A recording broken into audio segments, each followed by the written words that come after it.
ჰაერში ავედი და სადღაც კუნძულზე აღმოჩნდი ტბაში. წყალი ფირუზისფერი იყო და არ ვიძირებოდი. იქ სხვები იყვნენ და ისე კარგად გრძნობდნენ თავს, რომ გაუცებული ვიყურებოდი. არსად იყო იქეთ-აქეთ გასასვლელი და უკიდეგანო იყო. დავაზუსტებ, შენ გახვედი სიზმრიდან ასტრალურ განზომილებაში სიზმარხილვით, გაუცნობიერებლად, აღმოჩნდი კუნძულზე, სადაც შუაში იყო დიდი ტბა, ლაჟვარდისფერი და სულები ამ წყალში ჩაწოლილი იყვნენ უძრავად და რელაქსაციას გადიოდნენ. შენი მოყოლიდან მე რასაც ხედავ, ეს სულები იყვნენ უძრავად და თითქოს მედიტაციურ მდგომარეობაში რაღაც განტვირთვის მსგავსი მოვლენა ხდებოდა, გამკურნების ფორმის. რა თქმა უნდა, შენ იქ აღმოჩნდი სიზმარხილვის შედეგად შემთხვევით. ასევე რაც საგულისხმოა, პირველი რასაც წერა არის ის, რომ საიდან დაიწყო ეს დაუგეგმავი სიზმარხილვა. ჰაერში ავედი. და ზუსტად გამოვიცნობ როგორც ახვედი. თითქოს 1 2 3 4 და უკვე ზემოთ ხარ სხვა განზომილებაში. ზოგადად, როდესაც ჰაერში ასვლა ხდება, ლივლივით და სწრაფად, თითქოს ლიფტით გადასვლა ხდება თან. აი ეს არის ნიშანი, რომ მაღალი განზომილებაში გადიხარ. სხვათა შორის ამას სიზმარხილვაც არ ქვია. ამას ქვია, როდესაც დაწვევი, ნახევრად ძილბურანში ხარ და უცებ ასტრალური სხეულით გადიხარ ზე განზომილებაში. ყოველგვარი დაგეგმვის და ყოველგვარი პროცესის გარეშე. როგორც წესი, ესეთი პროცესები დაგეგმილად ხდება მაღალი იერარქიის მიერ. შენ შემდეგ როგორ მოიქცევი, ასევე გაკვირდებიან. ბევრი პროცესი ხდება. ასევე ის პროცესი ხდება, როდესაც შენი ძალა გამოვლინდება თავის არსში. ვაგრძელებ კითხვას. დავიწყე ძებნა სად ერთ მხარეს ცურავდი ხან მეორე მხარეს. ამ დროს იწყებოდა ტალღები და მახეთქებდა კედლებზე, თუმცა არ დავნებდი. ამაზე მსაყვედურობდნენ იქ მყოფების საფრთხეში რატო გვაგდებ დაადგმი ამ ყველაფრითო. როგორც ჩანს, შენ ისეთ სივრცეში აღმოჩნდი, სადაც დასტრესილი სულების მკურნალობა ხდებოდა მშვიდით, ლაჟვარდისფერ მოდუნებულ გარემოში, სადაც არც ხმა იყო, არც ხმაური, არც ხვარამ, უბრალოდ სიმშვიდე. ამიტომაც გითხრეს, რომ საფრთხეში ნუ გვაგდებო, რადგან შენი შენჯღრევა ტბის იწვევდა მათ გამოყვანას ამ რელაქსაციის მდგომარეობიდან და რა თქმა უნდა, მკურნალობის შუა პროცესიდან გამოყვანა გამოიწვევდა მათ სტრესში ჩავარდნას. ამიტომ მათთვის ეს საფრთხის მომცველი იყო. მაინც ვეძებდი გასასვლელს. ჩვენთან ახლოს ერთი ბიჭი იყო, რომელიც ტალღამ კედელს მიახეთქა, მარტო არ დავტოვე და მასთან მივედი. მეთქი თუ ჩემს გამოკვდება, მაშინ მარტო არ გაუშვებთქო. ამის გაფიქრება და რაღაც სალამ ჰაერში ამიტაცა მეც და ისიც. ნახე, შენ ეს წყალი რო აამღვრე, იმიტომ შენი ადგილი იქ არ იყო, გრძნობდი, უნდა გასულიყავი. როგორც კი აამღვრია, სამყაროს ავტომატური მექანიზმი და შენი ძალა გააქტიურდა და გადაგისროლა სხვა განზომილებაში. მაგრამ სანამ სხვა განზომილებაში გადაგისროლა, იმ ადამიანის გვერდით რო იყავი, დახმარებას რო ცდილობდი, წაიყოლია ის სხვა განზომილებაში, რომელიც მკურნალობდა სტრესებს. როგორც ეხლა წარმოედგინე, სავარძელში ზის მოდუნებული ადამიანი და ხელი რო შეახო და უცებ გამოფხეზლდეს და ვაიმე, რა ხდება? რა ამბავია? სად მოხვდი? როგორც მთვარეული არ უნდა გამოაღვიძო, ისე არ უნდა გამოაღვიძო ის სული და ესე გადაისროლა ის სული. მე აღმოჩნდი გამოქვაბულში, საქართველო არ იყო. ყველგან გველის ტყავი ან მკვდარი გველი მხდებოდა. პანიკური შიში მაქვს გველის. გამახსენდა შენი სიტყვები, შიში მოიშორეო და გადავწყვიტე რომ არ მეშინოდა და ამ საზიზრობაში გავიარე. ეხა უკვე გამოქვაბულში აღმოჩნდი და შენ გამოქვაბულში კი არ აღმოჩნდი. სამყაროებს შორის გადასასვლელ კვანტურ ხვრელში აღმოჩნდი. უბრალოდ ეხა შენი ენერგიის დეკოდერი წამკითხველი ესე აღიქვამს ამას გამოქვაბულს. ხო და ჩემი სიტყვები თუ გაგახსენდა მაგ მდგომარეობაში, ესე იგი საკმაოდ გაცნობიერებული გაქვს სიზმარხილვა, კონტროლი გაქვს სიზმარხილვაზე. ეს იმას ნიშნავს, რომ შენ გაქვს ძალები, რადგან სიზმარხილვაში კონტროლი, ფიქრი და ის რომ ვიღაცის ნათქვამი გაგახსენდეს, ესეთი რამე არ არის მარტივი ამბავი და თუ ამის გაკეთება შეძელი, ესე იგი საკმაოდ ძლიერი ხარ მაგ ნაწილში და შენი ნიჭი არის განზომილებებს შორის მოგზაურობა სიზმარხილვის დახმარებით და ამაზე გაქვს წვდომა, საშვი, ესე ვთქვათ. და ეს საშვი არ იძლევა ადამიანს ესე უბრალოდ გაუცნობიერებლად გასულ სიზმარხილვაზე, რაც უფრო მეტი კონტროლი გაქვს, რაც უფრო მეტად დეტალურად გახსოვს, რაც უფრო ფიქრობ, ჩათვალე რომ დედამიწიდან იქაურ კანონებს ამარცხებ და ეს გულისხმობს ძალას. ძალის ნიშანია ეს. კარგი, ვაგრძელებ. ესე იგი გვირაბში ხარ, ეს გველებით სავსე გვირაბი გაიარე და ვაგრძელებ შენი მონაწერის კითხვას. ჩირაღდნები დავინახე. პატარა კელიები იყო, ხალხს ვერ ხედავდი, მაგრამ მათი ხმა მესმოდა. ხშირია ეს, რომ სიზმარხილისთვის ხალხს ვერ ხედავენ, მაგრამ ხმები ისმის საკმოციდან, ხან ოთახიდან, ხან სახლებიდან, ან გამოქვაბულები და ხმები ისმის, მაგრამ ვერ ხედავ. ერთ-ერთ კელიაში დავინახე ქართველი მონაზონი იყო, ღვთისმშობლის ხატი ეკიდა. ვიფიქრე აქ ჩემამდე სხვაც ყოფილა თქო. ავიღე ეს ჭირაღდანი და გავაგრძელე გზა. თან მესმოდა ორი ქალი ჩემზე საუბრობდნენ. აქ როგორ მოხდა, ვინა, არც ვიცით ეს როგორ შეძლო. ავიღე ჭირაღდანი და გავაგრძელე გზა. კართან მივედი და გაიღო კარი. ერთი უსახო ქალი იყო,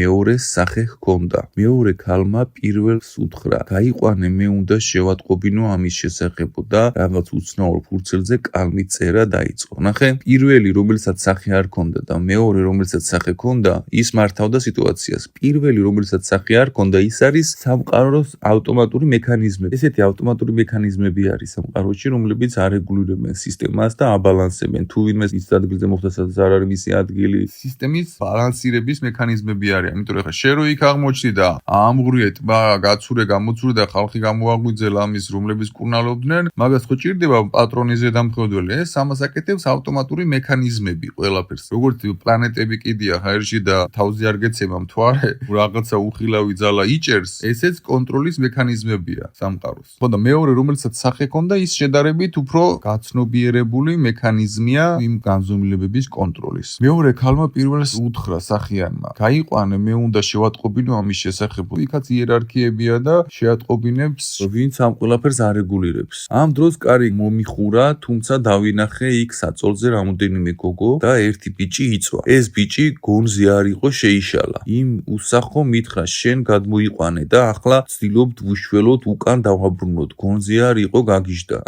ისული, რომელიც შენ გადმოყვა, ნახე, ისული, რომელიც შენ გადმოიყოლე შემთხვევით, გამოფხიზლდა და ნერვული შეტევა ჰქონდა, იმიტომ რომ კურნალობის შუა პროცესიდან გამოვარდა. შემდეგში, როდესაც გაცნობიერებულ სიზმარში მოხვდები, ეცადე მშვიდით იყო მეტად, რომ რამე ზიანი არ მიაყენო რამეს. იმიტომ რომ ისინი შენ მერე პასუხს მოგთხოვე. ესე თუ ივლი და დააზიანებ რაღაცებს, ან რაღაცებს გააქტიურებ, ან რაღაცებს იზამ, შენ უკვე აღარ ხარ უსაფრთხო და ამ მატერიალურ სამყაროში მოგთხოვებ. ნახე, შემდეგში სადაც არ უნდა მოხვდე, არავის არ მიწე უფლება ვინმე რამე ზედმეტად მოგექცეს. მაგრამ მე გეუბნები, რომ რაც არ უნდა იყოს, მშვიდით იყავი და კარგად განსაზღვრე, რას აკეთებ, ჯერ დააკვირდი ირგვლივ სიტუაციებს, იქ რო აღმოჩნდი და მოდუნებული იყო სულები და მკურნალობდნენ. უნდა განსაზღვრო, რომ მოშორდი ცოტა ამ სულებს, რომ არ შეუშალო ხელი და მე სადე გადასვლა. მიხვდი სხვადასხვა კონფიგურაციები, სადე, მაგრამ ისე არა, რომ სტრესს აყვე, არ აყვე პანიკას არასდროს, რომ ვინმე რამე არ დააზიანო, თორემ მე მოგთხოვენ მაგას. ხო და ეხლა ნახე რა გითხრა, ეს ბიჭი გონზე არ იყო იქ, ვინც ნახე. შეიშალა. კი არ შეიშალა, იმიტომ იყო იქ, რომ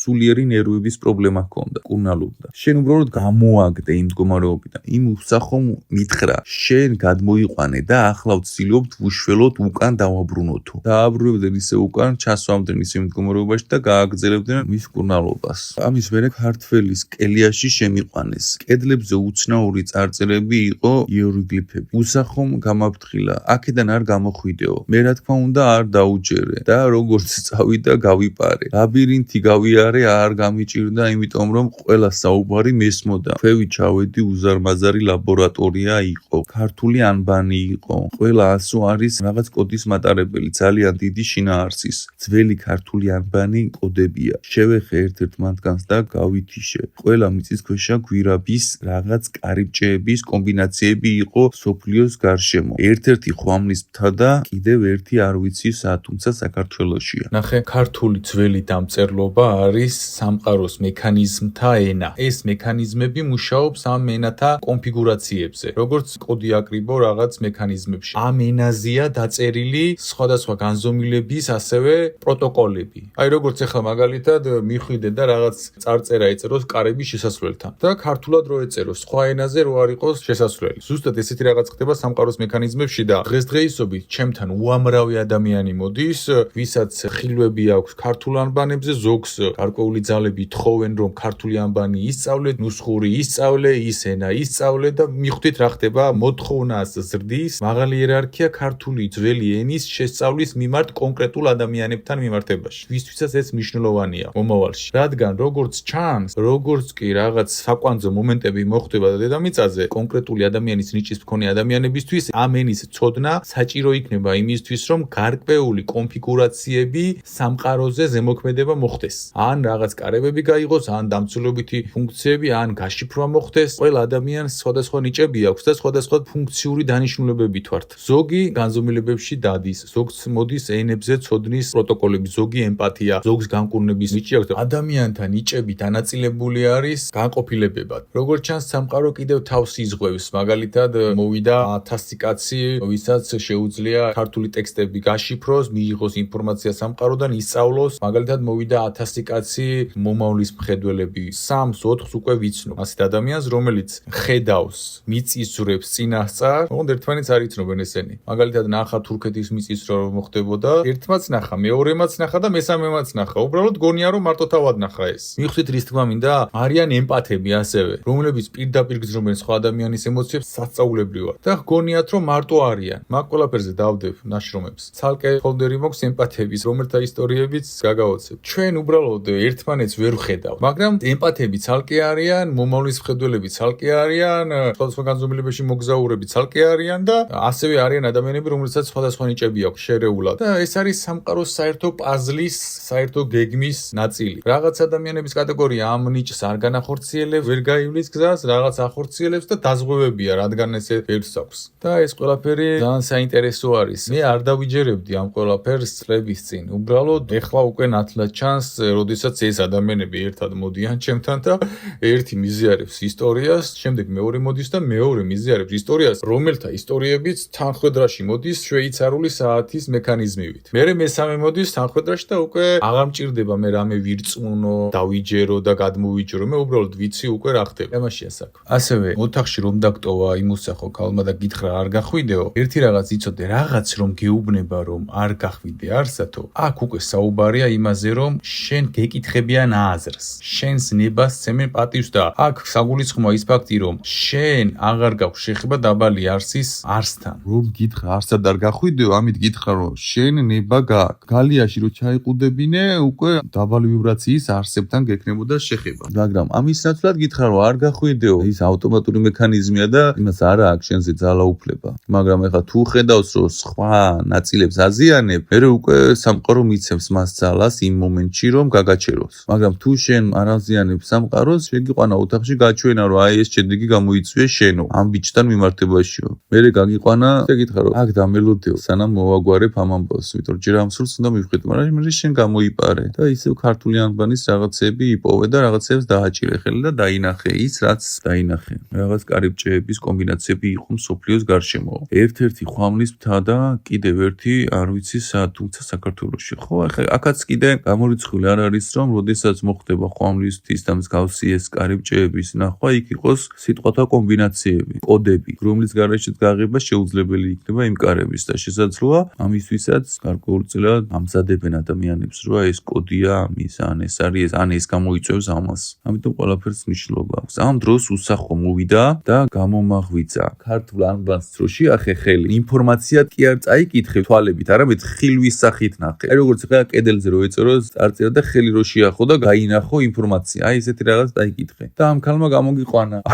და აწი მარტო არ დაგტოვებოდ. სადღაც დიდ დარბაზში გამიყვანა. იქ ბევრი ხალხი იყო. ყველას თეთრი ფერი ეცვა. ინიციაციასავით იყო. ეს ახლები ცენტრში დაგვაწყეს. ჭადრაგისებრად. მე ვიყავი მარტო ჩემი ტანსაცმლით. იქ ყველა თავის ადგილზე იყო, შენ იყავი მარტო თეთრი ყვავივით. ყველას თეთრები ეცვა. ვიღაც შემოვიდა. ყველა თავს იდრეკდა მის წინ. მე არ მაქცევდა ყურადღებას. ბოლოს მეგონა რომ ვერ მხედავდა და გადავწყვიტე. მოდი გავიპარებით თქო. მაგრამ იმ სახომ სხეულზე კონტროლი წამართვა და გავშეშდი ერთ ადგილზე. შესაძლოა შენს ირგვლივ მატერია გაამყარა, ენერგეტიკული რომ არ გაქცეულიყავი ისევ. ამ დროს მткиოდა ძალიან, იმიტომ მткиოდა რომ ეწინა როგორც ახლა წარმოვიდგინე ხილავი მატერიაში სხეულს რო შემოეკრას და შენ რომ აისრულებ რომ ამოძრავდე, ხო აქტივდება სხეული, რომ ურტყამ სხეულს ამ უხილავ მატერიას. აი ესეთი მდგომარეობა გქონდა. შენი წინააღმდეგობა გკენდა. სამყაროს მექანიზმმა დაგიჭირა რომ შეგამოწმონ, აბა ვინ ახარ, რა ხარ, რას აკეთებ, როგორ რატო აკეთებ? პოლიცია რო დაგიჭიროს ისე. უთხრა უსახოს, ნუტკენ თავი დაანებეო. შემომდე ერთი გაიყვანა რაღაცებზე ესაუბრა და იმ გოგონამ ანგარება გამოიჩინა და რაღაც ძაფივი თეთრი ფერის ამოუღო პირიდან და მიითვისა. აქ სავარაუდოდ ეხა ეს მექანიზმია წმენდის. როგორც წურბელას დამპალ სისხლს წოვს, ხო? ისე ალბათ ეს ანგარება ამოიღო ამ გოგოდან დამპალი სისხლი, როგორც წურბელა და მიითვისა, იმიტომ რომ ენერგიას ვერ გაანადგურებ. ენერგია სადღაც უნდა წაიღოს და სავარაუდოდ ამ ენერგიის შთანთქველია, გადამამუშავებელია. ამის მერე დააბრუნეთო თქვა, სად წავიდა ის გოგო არ ვიცი. მერე მე მიხმოდ, მივედი ახლოს. ჩემი ხელი ხელში მოიმწყდია, ახლოს მიმიყვანა და თვალებში მიყურებდა. მერე ჩემი პირადობები, პასპორტი თუ რამე გამაჩნია, ჩემი ნათესავების ყველაფერი მაგიდაზე გადმოალაგა. ის ამოწმებდა შენს ინფორმაციას, ვინ ხარ ახარ. დედაჩემის გვარზე მითხრა ქართული არაო. მე შევეპასუხე არის თქო და გაეცინა. მაგ საუბარია სისხლზე და არა გვარზე. აიღო ჩემი პირადობა პირადი ნომრით რაღაც გამოთვალა. ნუმეროლოგია გამოგითვალა ვინ ხარ ახარ. და მერე მითხრა ყველაფერი შევამოწმე და არ წერია ხელს ჩასაჭიდი. შენ როგორ შეძელი რომ აქ მოხვდიო? ყველა ერთ კითხვას გისვამს აქ როგორ მოხვდიო? დააკვირდი სადაც ხვდები, ყველას ვამს ერთი და იგივე კითხვას. აქ როგორ მოხვდა? როგორ შეძლო ეს? იმიტომ რომ იქ სხვადასხვა სივრცეები, განზომილებები, აი ხა როგორ წარმოგიდგენთ ამაზონის ტყეში ადგილი რო იყოს, სადაც ვერავინ ვერ ხვდება და არც იცის როგორ მოხდეს იქ და უცებ ვიღაც რო აღმოჩნდეს ადამიანი. ხო, ყველა კითხვას დასვეს აქ როგორ აღმოჩნდაო? ან სადღაც ევერესტის მწვერვალზე რო რაღაც სამკურნალო სივრცე, სადაც კონკრეტული მიწვევებით ხდება და კონკრეტული ადამიანები, რომლებიც წაიყვანეს იქ და სხვა ვინმე რომ მოინდომას ვერ ხვდება. ეს ხვდები სხვა განზომილებებში და ყველას ვამს ერთ და იგივე კითხვას, რომ აქ შენ რანაირად მოხვდი. იმ ბიჭს მარცხენა ხელზე შავი საათი ეკეთა. ისრები უკუღმა ბრუნავდა და დრო უკან მიდიოდა მისთვის. მისთვის კი არ მიდიოდა დრო. იმან შენ რო ნუმეროლოგია და ისინი გადმოალაგა და შეამოწმა, შენ წარსულს გადახედა და უკან დააბრუნა დრო და გადახედა ვინ ხარ ახარ. და რო შეხედა შენს გავლილ ცხოვრებას მატერიალურ სამყაროში, მიხვდა რომ შენ ის კი არა რომ გჭირდებოდა და მოხვდი იქ, არა. იქ იმიტომ მოხვდი რომ შეგიძლია გადახვიდეს სხვადასხვა განზომილებებში. ამ თავარმა კაცმა გააგრძელა საუბარი. წინაპარში არავინ ყავსო, ვინ ხარო? ამაზე გამეხვიცა. წინაპარში არავინ ყავსო, იგულისხმება რომ ძველი ძალების მქონე შთამომავალი ხო არ ხარო? წინაპარში ვინმე ისეთი ძლიერი ხო არ ყავდაო, რომ ესე დადიხარ, სადაც მოგესურვება და რაღაცებს აკეთებ და ყველა გეკითხება ვინ ხარო, აქ როგორ მოხვდი? ამიტომ, როდესაც სხვადასხვა განზომილებებში მოხვდები, პირველ რიგში იყავი მშვიდით, არ შეუშალო სხვა სულებს ხელი რამე ზიანი ვინმეს არ მიაყენო. თუ ვინმე გებძვის, რა თქმა უნდა, თავი დაიცავი, არავის არ მიცე უფლება რამე დაგიშაოს და ეს პრინციპები უნდა ჩამოიყალიბო. შენ რაღაცები რო დააზიანოს, არიან ადამიანები, რომლებიც აზიანებენ, გაუცნობიერებლად ანადგურებენ ენერგიებით, თამაში გონიათ და უკვე მასეთებს აჭერებენ. ამიტომ რო არ გაგაჩერონ, მშვიდით იყავი ყოველთვის, როდესაც გაცნობიერებული სიზმარი გექნება.